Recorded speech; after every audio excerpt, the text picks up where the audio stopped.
Ouais, merci Naba, très cher internaute. On a branché pescoté devant pour cette télévision Nabino. Nous te toujours devant différents téléphones nous sur appareil nous sur merci Nabino la confiance au Pessarabiso vraiment donc ce prince le parfait de la presse journaliste international donc roi du Congo central autrement dit Moranzambe juste kaka bino bato botala rabiso bolbarano yo ndingo kendara na boulot na yo faut baksa combo donc merci toujours pe Nzambe o Pessarabiso souffle de vie par rapport au ndenge to fouter la ata mbongo morote le meilleur morote mais to continue toujours aux zango pe merci à mon boss papa Ribil Ndungu na pe sombote ensemble maman José Boeto pourquoi pas na maman Mado mafuta nyoka ya Moïse moto papa Justin Bokanzebi pe merci na cordon na JCB6 AP merci na Geno na sima caméra lelo je crois que tout sur la bonne Nzambe parce que Nzamba leki na nyonso sans Nzambe mobulu vraiment yango lelo na yé vraiment na solana ndeko na biso o azape confrère na ngai azape chargé à communication ya évangéliste Claude Kabunwale ça tout solana par rapport à Covid-19 o prophétie na bien Covid-19 o prophétie déjà epesamaka par évangéliste Claude Kabunwale ça par rapport à la révélation au Nzamba pesakaye Nzamba révélaka il faut à kota Zamba a prier pour la Covid-19 pour essayer la mokili. Mais résultat là que Covid-19 et rotika la comme pandémie maladie nyonso auto dans l'hôpital auquel vous moyez ça c'est examen ba kangwana Covid-19 ba combien on peut ordonnance na yo ba peso pe kisobiki bato bamuna ko baje bato bamuna ko le roi Ali Seki le roi là mutabakisi diable na la kisi diable na la kisi les lots résités partout dans le monde bato tout ba comme le belango etikali maladie comme maladie nyonso na zabongona frère Gédéon oyo azape confrère nanga frère Gédéon Mbote Moranzambe c'est ça Moranzambe donc moral ah Moranzambe ah moral Nzambe j'ai aimé voilà bonjour à tous qui nous regardent bonne nuit. Ouais, ça va très bien par la grâce de Dieu. Bonne nuit, prophète évangéliste Claude Kabunwale, ça bonne nuit Moro Pépé, église Mobimba. Ça va, nous sommes bien par la grâce de Dieu. Pasteur Walid, ça se porte à merveille. Toute la grande communauté sont des rêves spirituels. Ben, c'est bien. Merci, je vais remercier de retour au Balandanga partout dans le monde. Mon Dada Maïngi dit n'a pas son mot de place aux allées. Pourquoi pas na Wilin Sono, Mobali Yolande tout là. Pourquoi pas na Mbutazolo. Pourquoi pas na Papa Billy Bella avec force vraiment. Papa Billy Bella le préfet avec force n'a pas son mot de nous Angwana. Frère Gédéon, je crois que nous avons déjà bateau par rapport à si j'ai n'habitude sur la Lelo. Aux amoko ya l'église ya évangéliste Claude Kabunwale ça aux abons attaché des proches naé mais coronavirus au prophète pasteur tout benga prophète ni on va mi benga rapper ouais azwaka révélation par rapport au à kota Zamba au batu belé balobaka ba science naé mtetindi un monde par rapport ya bateau tout balobaka ke kota Zamba eza pona covid eza ba science naé mtetindi. Non mais écoute je ne pense pas que le pasteur Walé ça fait de choses pour plaire aux gens. Il ne peut pas interdire aussi les gens de parler ce qu'ils veulent parler. Mutaza nanda kunaye na mnoko naye na maloba naye.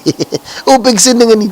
Mutalo bagaye loko yelié eza nanda kunaye mnoko naye maloba naye mayele naye. Le pasteur Walé ça c'est un serviteur de Dieu. Il fait l'œuvre de Dieu. Asalaki et loko nza matina. Oyebi na rang social. Il y a pasteur Walé ça. Hein? So ezanga.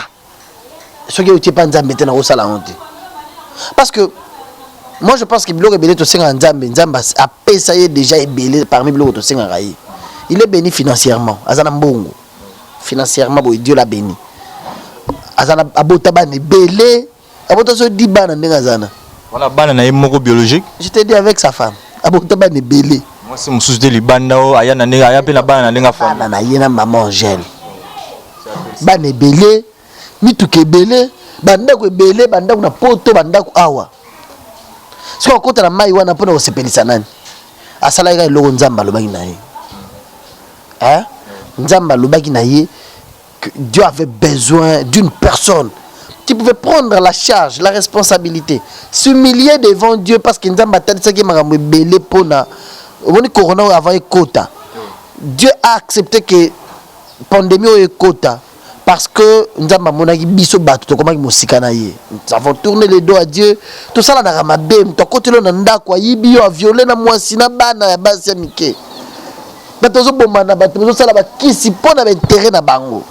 et ce sont des choses égarées. Dieu a parlé à son serviteur, à la Kissier. Il a fallu qu'une personne se tienne debout qui pouvait s'humilier devant Dieu. Bah, geste de ce pasteur allait sa sala, n'est toujours à côté de la maille. C'était par rapport à la vision. Maramdjamba talisaki o izo salé dans le monde. Amona que oui kanda nzambe za makasi. Poto kitisa kanda nzambe. Jésus-Christ aya pona ko kitisa kanda nzambe. Lorsque ma problème est à makasi, on rappelle à Dieu que regarde à la croix de Golgotha, Jésus-Christ a donné son sang pour nous. Le nzambe za na posa muto zo rappeler pour kanda na yekita. Pasteur allait s'humilier qui akena mabolongo nzamba yebisaki yebisa monde entier bakita na mabolongo. Mais comment est-ce que y a un message que nzamba lo bitokita na mabolongo yo telemi? Tu dois être l'exemplaire nda kita na mabolongo mutaliboso yeboka kita na mabolongo abima na ndako na yazo nguluma ti libanda na bama ya salité akoti na mai wana na signe ya humilité liboso nzambe. C'est qu'une personne ne pouvait pas faire. Lui l'avait fait pas pour plaire aux gens mais pour s'humilier, montrer à Dieu que voilà juste moi.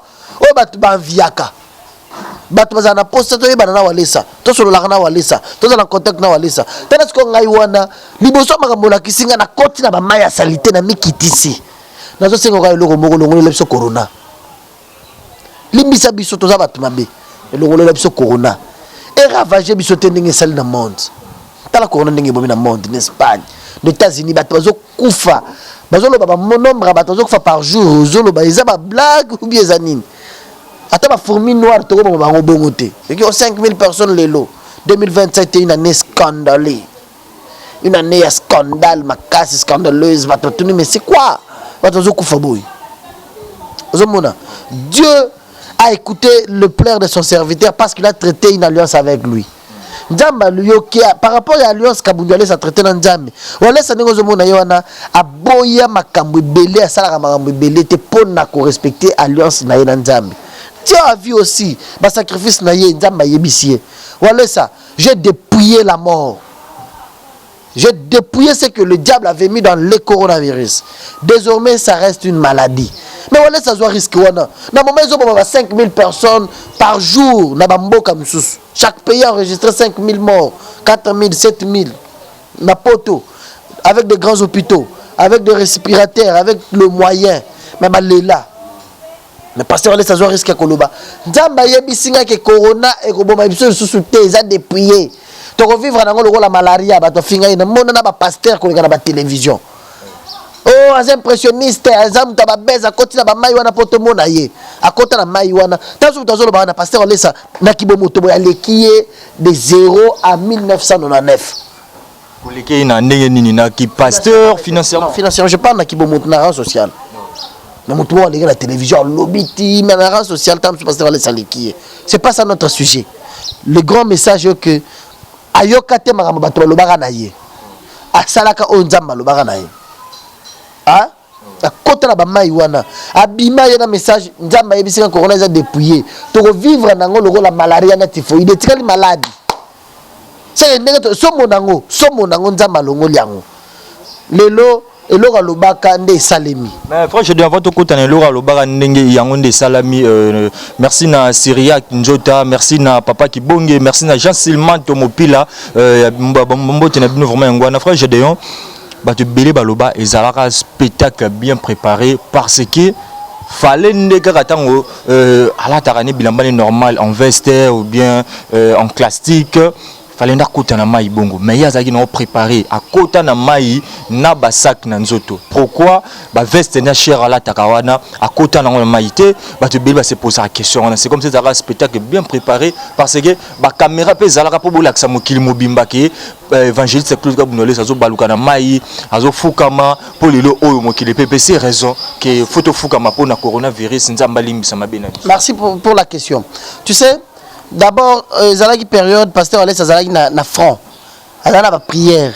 Alors baka na nzambe tanyo suna kolekisa na olate la mbate na nzoto nanga. Eza au moins to kota ba jeûne prière. Batu baye baraté jeûne, batu nyoso mona ka jeûne ezaka ko kila bilei. Mutu zo ko kila pe ko matana mbetu.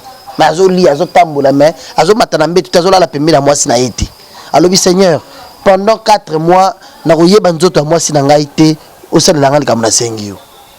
Mutu soko lo banzambe ngana kotambola makolo ngulu.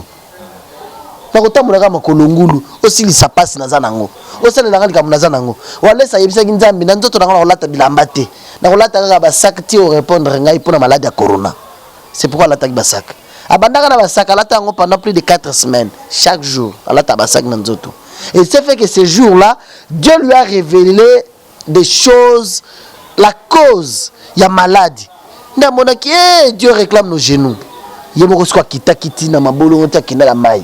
Mais il y a un message. Après ce message, je la vidéo circuler. Alobaki Dieu réclame nos genoux. Monde entier boyo kanga nzamba lobi biso nyonso to kita na mabolongo. Soto kitina mabolongo, mabolongo na biso des vaccins. Nzamba ko vacciner biso. Nzamba ko guérir biso la corona. Là, nzamba pesa ayebisa ki était que corona est dépouillé. Là, c'était le message. Dieu a dit, je vais voir tout le monde revenir à moi. Revenez à moi, je reviendrai à vous. Je serai votre père. La parole de Dieu. Pasteur Alessa est allé à genoux. C'est pendant que bayoka message, les autorités dans le monde, les militaires, les docteurs, les musulmans, c'est par là que Dieu a fait son intérêt. Il a dit à Alessa, maintenant tu peux quitter la Zamba. Corona ils a dépouillé. Il y a le monde entier que maladie est comme toute maladie. La force qui était dans cette maladie a enregistré à 5000 morts. En Espagne 5000, en Italie 4000 par jour. Et si là, Nzamba longole logoana. Et tu le la malade. Le loto yeko laksa batu quand on reconnaît un prophète lorsqu'il donne le message comme lobby et salemi. Le loto comme corona. Ba mort qu'on a enregistré par jour. 8000, 4000, 3000 ici. Les lots, maintenant, soyez bien comme la corona, ça dans 4 jours ici. C'est une maladie normale.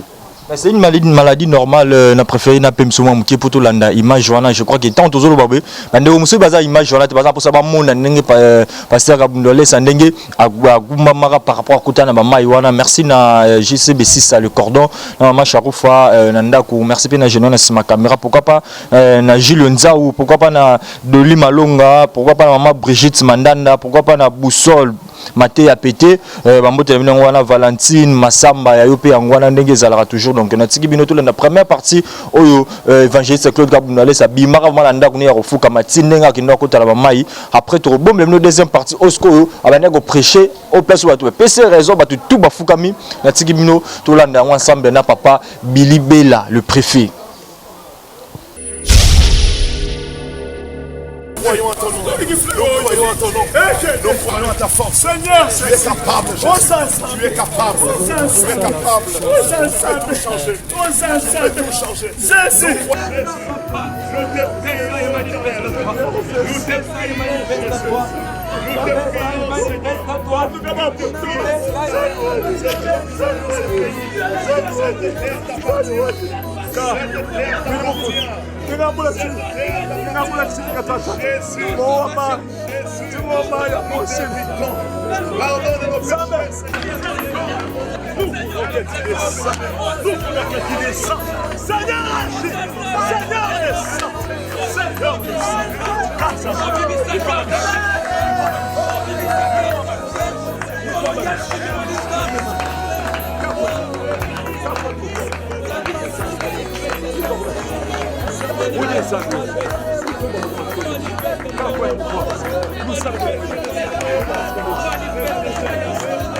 Jésus.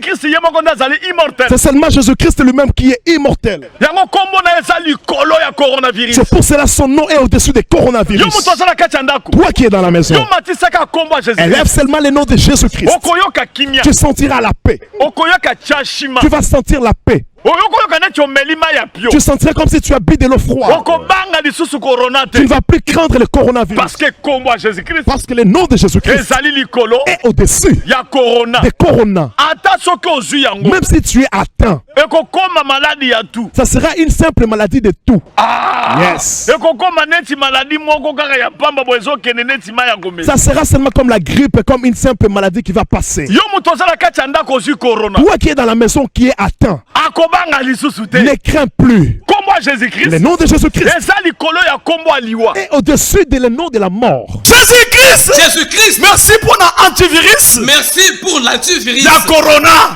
Le corona. Corona est déjà dépouillé. Le corona est déjà dépouillé. Jésus-Christ. Merci pour l'antivirus. Merci pour l'antivirus. La corona. Le corona. Corona est déjà dépouillé. Le corona est déjà dépouillé. Coronavirus.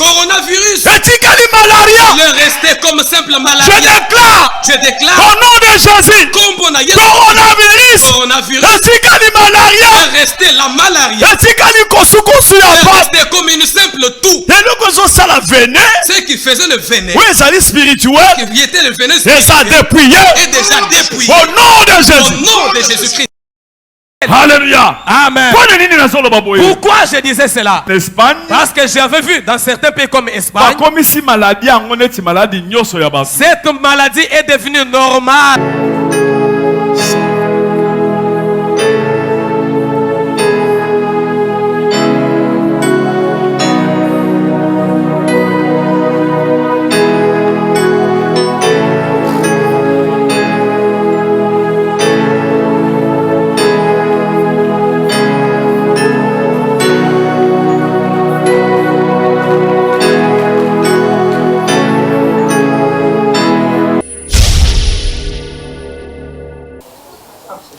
Je crois que partout dans le monde, Bolandi, intégralité, vraiment, il y a image, presque 6 minutes, je crois, Bolandi, on a beaucoup de vraiment. Donc, le préfet, tu as la bino, tu as la bino, tu as le sentiment, tu as une pour la nini. Le préfet, tu as toujours mobile, merci.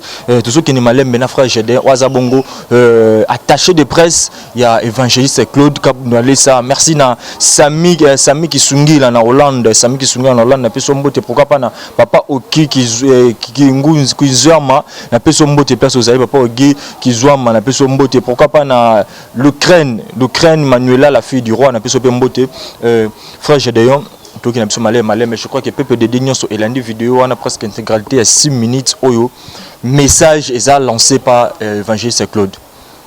Un mot par rapport à la vidéo parce que tout le monde est musulman, tout le monde est chrétien, catholique, tout presque message prophétique évangéliste Pesaki.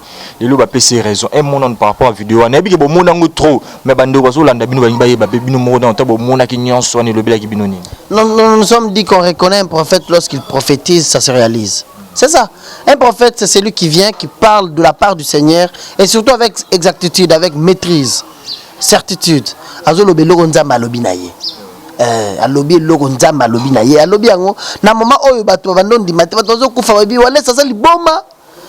Malade oyo beye bo elekele mindele makanisi, mayela mindele sili, ya loba na biso ke nzamba dépouiller yango to vivre nango. Bato zo kufa bele boy. Lelo bato wana bakufa lisusu te.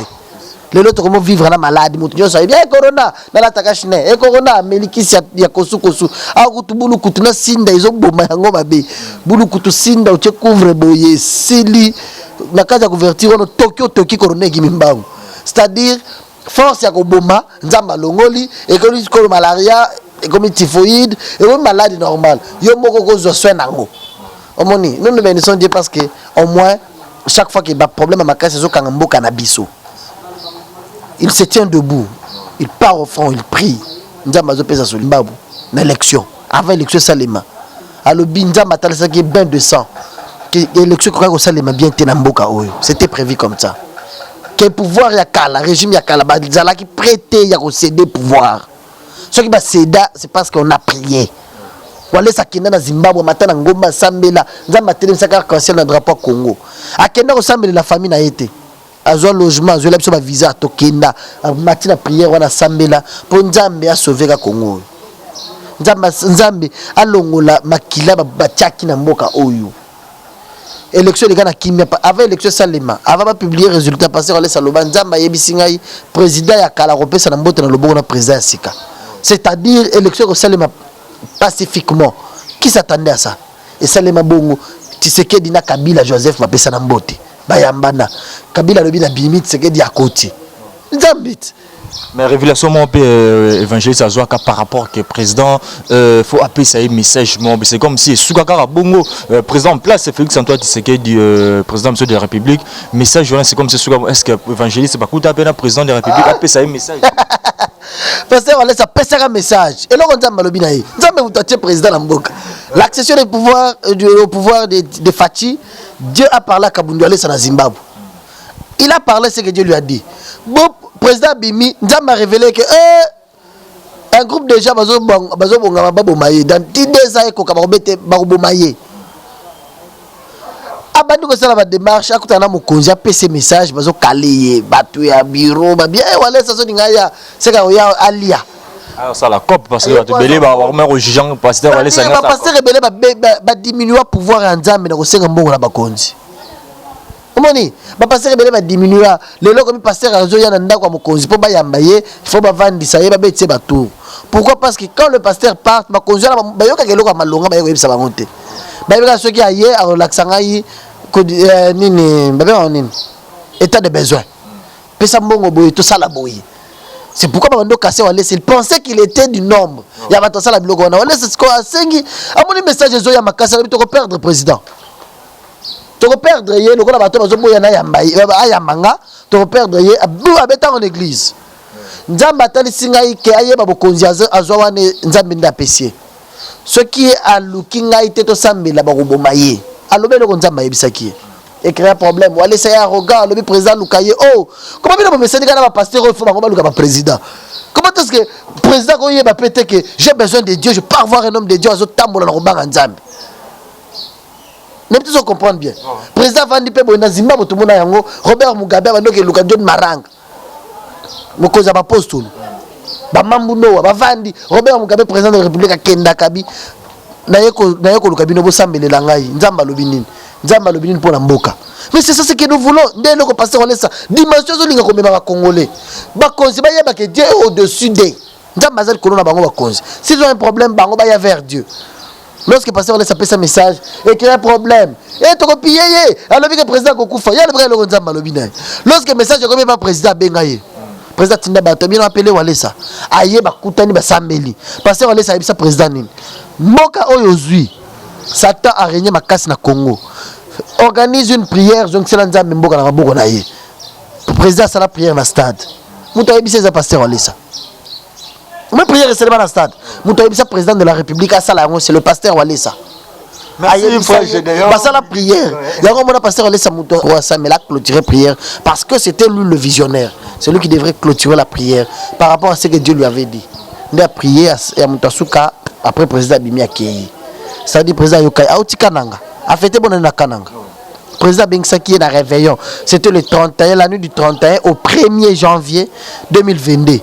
Président Bengsaki a sammelé la mboka. Na résidence à président. C'est lui qui a fait la prière pour le Congo.